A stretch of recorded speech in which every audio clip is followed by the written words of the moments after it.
Estos señores los conozco. Sí, el escenario de la Corte Suprema viene a ser esta discusión que tiene en su cartelería todos los elementos que de alguna forma llegan a esta escena para una decisión. Para el que se perdió el capítulo anterior, Previously, ¿qué pasó acá? Bueno, hace una semana nosotros, medio entre chanza, entre comentario, como un comentario del pasado, dijimos, me quiere tirar la responsabilidad, dijimos que por qué los jueces no podrían ayudar a la situación esta difícil en cuanto a la interpretación del reglamento de la Cámara de Senadores y la Cámara de Diputados con respecto a lo que iba a ser una sesión virtual, allá la tenemos, con el objetivo final de sancionar, obviamente como una ley, no puede ser por un DNU, el impuesto a las grandes fortunas. ¿Qué pasó el lunes? ¿Qué pasó el lunes? Básicamente empezó la gente del Senado, donde sabemos que es su presidenta es Cristina Fernández de Kirchner, empezó a diagramar lo que iba a ser una estrategia de ir directamente hacia la Corte Suprema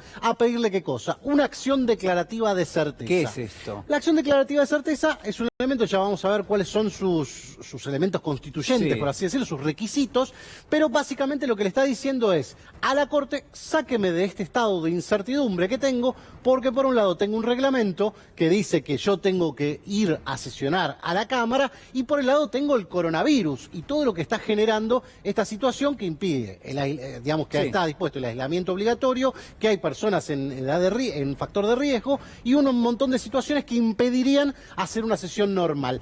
Déjeme hacer una sesión virtual. Eso es lo que le pide Cristina Fernández de Kirchner a través de una acción declarativa de certeza que ingresó el miércoles a la Corte Suprema de Justicia. Pero veamos un poquito más cuáles son los distintos elementos que tiene esta cuestión. Acá vos tenés tres elementos básicos para que la Corte intervenga directamente, ¿no? Cuando vos le adelantás un escrito, interviene. Uno es, y es casi imprescindible esto, la competencia originaria, es decir, que la Corte asuma que esta cuestión es solamente de decisión de la Corte Suprema. ¿Cuándo ocurre esto? Cuando vos tenés una situación de un litigio entre una provincia y el Estado Nacional, es competencia originaria de la Corte. Cuando vos tenés una situación que involucra a funcionarios diplomáticos de algún Estado extranjero. No sería el caso. Pero claro, no sería el caso. Entonces acá tenemos el primer problema. Bien. Segundo problema para habilitar, el tema del caso. ¿Este es un caso o es una hipótesis? ¿Por qué? Porque hay un dicho en el cuarto piso del Palacio de Tribunales, en realidad se extiende en la jurisprudencia argentina, la Corte no hace consultoría. ¿Sí? Es decir, eso fue lo primero que trascendió en la semana, que en la Corte decían, nosotros no somos una consultora. Claro, no somos una, nos venía a hacer una pregunta y la verdad que nos puede hacer muchas preguntas, pero no somos una consultora. Nosotros manejamos con casos. ¿Hay un caso acá? No. Está discutido, está argumentado de que podría haber una situación, pero en realidad es que esto no se judicializó nunca. Es una judicialización previa y directa en la Corte.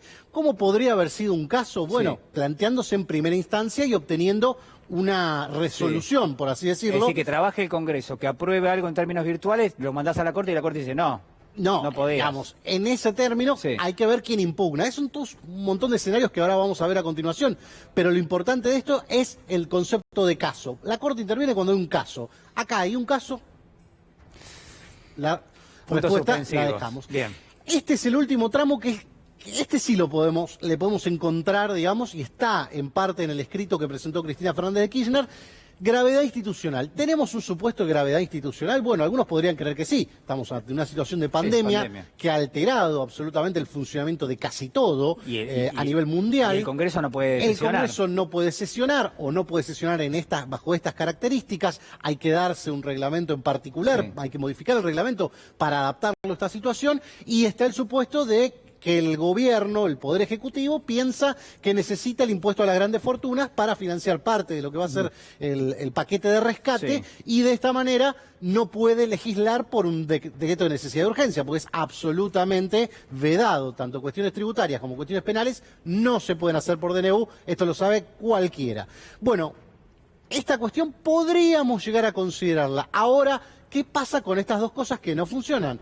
Bueno, vamos a la siguiente cuestión que es puntualmente el planteo, que es una acción declarativa de certeza. ¿Qué dice el Código Procesal para entender esta cuestión? Cuando existe un estado de incertidumbre sobre una relación jurídica. Entonces, digamos, la justicia te tiene que dar una especie de solución a esa controversia.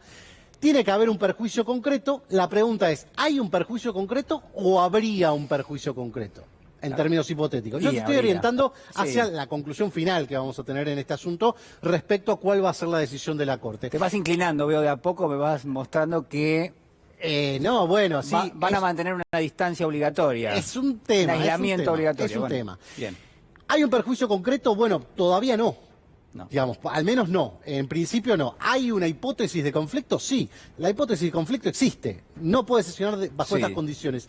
Ahora, la pregunta es, ¿la Corte le va a decir al Poder Legislativo, vos podés sesionar así? ¿O va a decir al Poder Legislativo, a ver, avanzar de ustedes?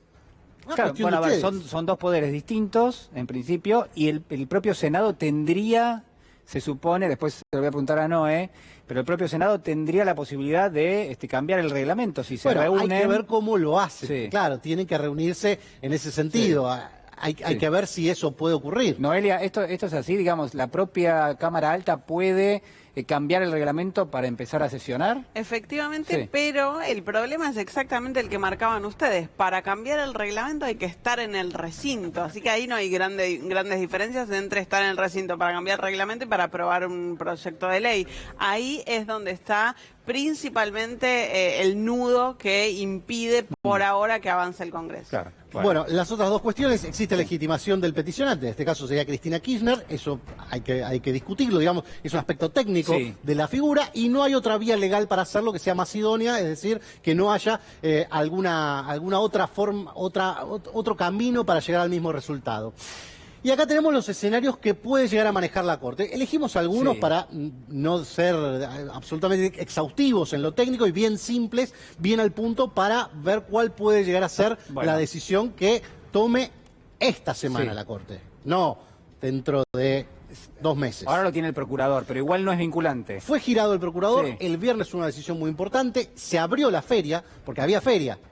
Bueno, hay algunos detalles que... Si había feria y Rosenkrantz se supone que habilitó ahora. Habilitó, pero obviamente en comunicación con el resto, es el juez de feria, con el resto de los ministros de la Corte, habilita la feria y como es de procedimiento, se la manda al procurador, que es Eduardo Casal, el procurador interino. ¿Qué es lo que le dice? Además, tenés 48 horas para decirme tu respuesta, tu contestación. El dictamen, como siempre, no es vinculante. Máximo miércoles, entonces. Máximo sería por la notificación, apenas notificado, 48 horas, sin contar sábado y domingo. Si vos querés, miércoles a la mañana, debiera estar como deadline para el procurador su opinión. A partir del jueves, o a partir del mismo miércoles en realidad, pero a partir del jueves, pongámosle, la Corte está liberada para tomar alguno de estos caminos. Bueno, a ver, rechazo. Rechazo, planteo inadmisible, in limine, esto puede ser improcedente, artículo 280, adiós. Rechazo. La otra opción de rechazo no es competencia originaria de la Corte, por lo que explicamos antes.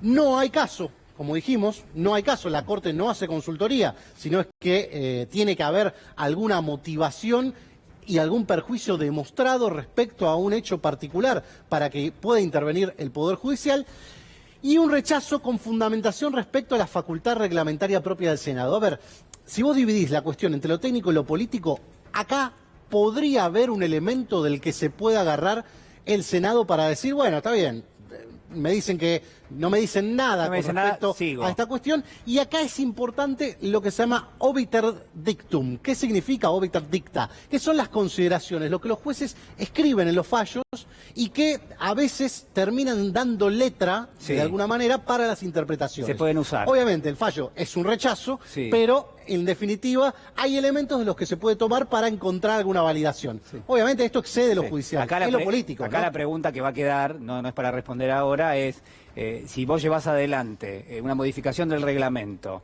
si sesionás, si aprobás el impuesto a la riqueza y después aparece alguien y te dice, mirá, no es constitucional lo que hicieron porque no es válida la reunión virtual, la sesión virtual, ahí realmente me parece que eso es lo que quiso descartar en algún momento. Pero ahí vas a tener otro capítulo de esta discusión y obviamente este último se acepta y se da tratamiento a las cuestiones planteadas, podríamos tacharlo porque esto no va a ocurrir. Gracias. ¿Por dónde se va a inclinar la Corte Suprema? A ver, a ver, a ver. Al rechazo, claramente, del planteo.